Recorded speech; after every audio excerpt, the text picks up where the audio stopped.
The following commercial rafting incident occurred on May 9, 1992, on the New River in West Virginia. It resulted in a fatality. The names of those who survived have been changed. The primary focus of this video is on supervision, spacing the rafts, and the role of the trip leader. It was a high water trip. The videographer noted so at the beginning of his video. Also, the river was temporarily into the perennial vegetation along the shore. The first part of the trip was fairly normal. The rafts maintained a relatively tight formation and good spacing between rafts, even on the no-name sections. There was no designated lead raft, and the lead was shared among the other guides. Mark did not lead on the first part of the trip. The group had lunch just above the Keaney Rapids. The incident occurred on Keaney Rapids, the first Class 5 rapids. The Keaney Rapids are comprised of the upper, middle, and lower Keaney. At lower water levels, they are distinct back-to-back rapids. At high water, like the day of the incident, they merge together into one continuous rapids. The normal route is to run Upper Keaney to the right of Whale Rock, named for its enormous size. Behind Whale Rock, boaters work to river left, which sets them up for the run through Lower Keaney. At high water, it helps to avoid the large waves in the Middle Keaney and to avoid Flint Rock, which is a strainer and potential killer. The videographer followed a kayaker running the normal route behind Whale Rock, working toward river left in the Middle Keaney. This sets him up for a clean run through Lower Keaney.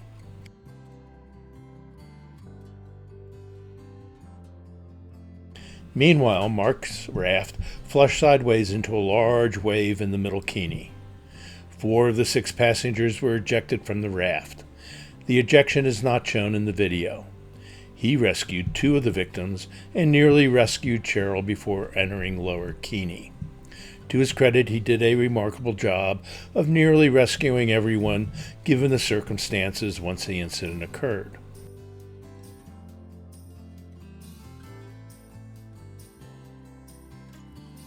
The other swimmer can be seen flushing down the chute next to Flint Rock. Cheryl washed onto Flint Rock, where she died on the strainer. Mark attempted to eddy out behind Flint Rock, surfs a hole, loses a passenger, and floats downstream, unable to rescue the second swimmer.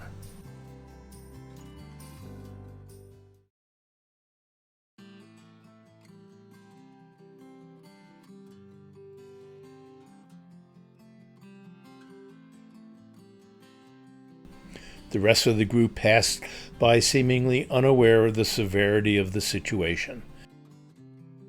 The second swimmer had a long and nasty swim. It was not fun. The other rafts picked her up downstream of Lower Keaney.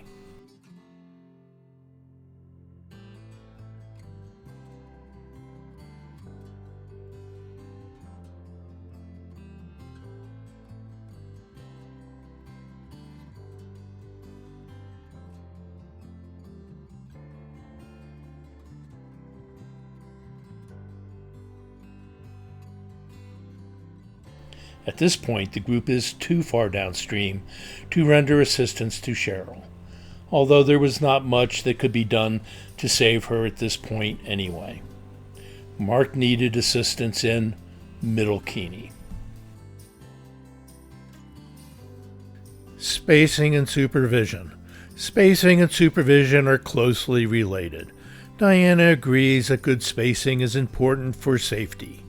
She correctly notes that if you are too far away, you can't effectively assist in a rescue. A close formation aids in general supervision. Everyone can see and monitor everyone else. Also, a close formation aids in rescue. It shortens transitional supervision, which is going from where you are to where you want to go. In this case, it is to render rescue assistance, which is specific supervision. Later in her deposition, she indicates that normally 3 to 4 boat lengths is a good distance between boats when going through the rapids. This shot is captured from the videographer's recording of the trip. Except for Mark, it shows the tight formation and good spacing of the group running past Whale Rock. It was consistent with her spacing on the other rapids. If needed, any boat could assist another boat in the group. In contrast, Mark's raft is a good 10 to 15 boat lengths ahead of the group and out of sight of the group. The rest of the trip was seemingly unaware of Mark's situation until they were in the lower Keaneys and past the incident. Question 1. Do you agree with the principle that if you can't see them, you can assist in the rescue if needed? Do you always need to run a tight formation, or are there times that you can allow the group to spread out? Rule of supervision. It is clear from the video clips that the trip typically runs a close formation where everyone is normally in sight of everyone else.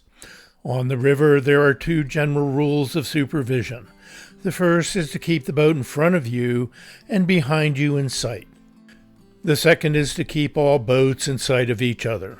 Applying the first rule, it is easy to break the supervision chain since boaters have a tendency to look where they are going rather than what is going on behind them.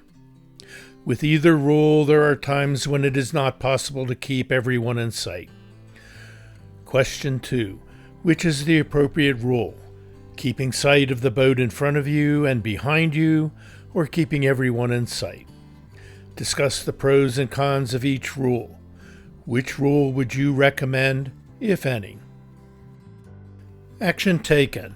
You are the trip leader with a situation like the one described in this incident. One of your guides takes off early, and he is 10 to 15 boat lengths into a major rapids ahead of the rest of the trip. Question 3. In terms of supervising the group, describe what immediate actions you could or would take, if any. Guides meeting. You are the trip leader with a situation like the one described in the previous question. Assume that everyone runs the rapids successfully. In his deposition, Mark indicates that it was his decision to go first. Question 4. Is Mark's reason to go first appropriate? As trip leader, what, if any, action would you take after running the rapids or later in the day at a guides meeting, if anything? Generally, each guide is in charge of their own raft. The issue is, what is the role of the trip leader while on the river? Answering a question by the plaintiff's lawyer, Diana indicates the responsibilities of a trip leader. She meets and greets the guests. She explains the release form and itinerary. She provides the safety talk. She adds, logistics is the other part of our day as far as the trip leader. In addition, as trip leader, she is responsible for making sure they have everything and have gotten back safe to their cars. This is always good advice. Of importance, she is responsible for organization and logistics, but she is not responsible for supervising the trip once it is on the river. Question 5.